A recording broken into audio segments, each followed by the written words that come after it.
Hey everybody, good morning. It's a beautiful Saturday. What a great way to get started. It's an honor this morning to represent Mercy Hospital and the Sisters of Mercy who founded it.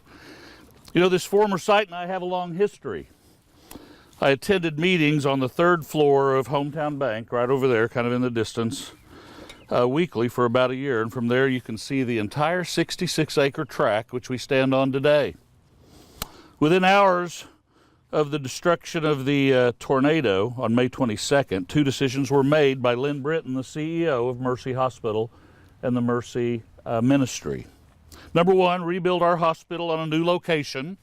And a friend of mine right there, Dick, was in charge of that project. And secondly, repurpose the former site in a way befitting its legacy, also without one single penny changing hands.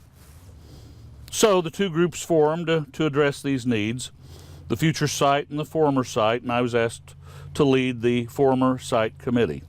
And I was reminded in that moment, dream no small dreams, because they fail to inspire.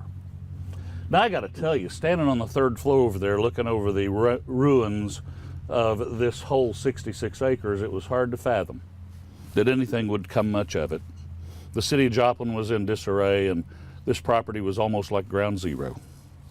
We quickly took the theme of something our grandparents talked about. We had a quilt party.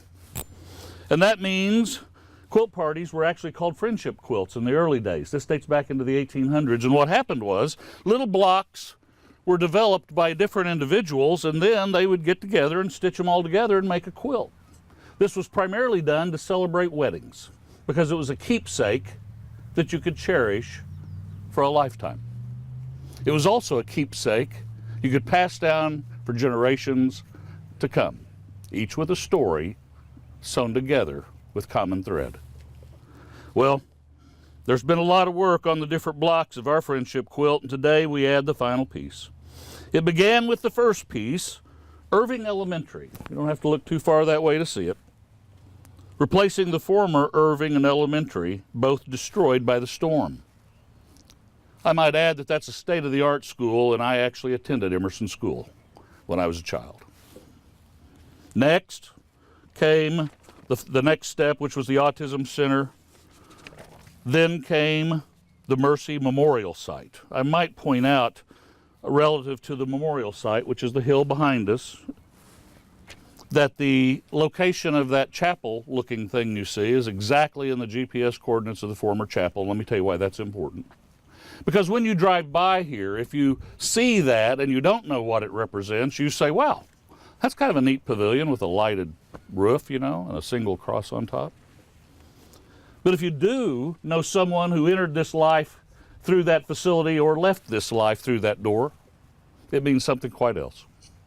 And we wanted to commemorate it appropriately without overdoing the commemoration. Next came the extension of Cunningham Park that we stand in today. And the city ran a citywide naming project. We did not ask for the name, but we got it anyway, and that was called Mercy Park. And the last quilt piece today, before today, was the KCU School of Medicine. And it's over there, accepting approximately 160 students in each class each year. And somewhere over 40% of them will live within 50 miles of this location for the rest of their life. That's called feeding and providing for health care for the future of this region. Today we add the final block to our quilt. I'm sure there will be many additions and modifications over the years to our quilt, but I believe the quilt is complete and the final piece is being instituted today with this mural. Education of youth, assistance to those with special needs, a memorial to our past and a place to play with friends and family, and apparently bring your dog. A place advertising and advancing health care for tomorrow, and now a place to appreciate art.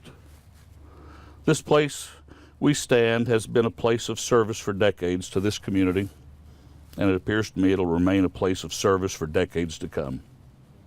Benjamin Franklin one time said, out of adversity comes opportunity. And I think we grasp it well. Now let me introduce Meg Bourne to explain the process of how the mural was created with the students, and it ultimately became to be. Meg, come on up.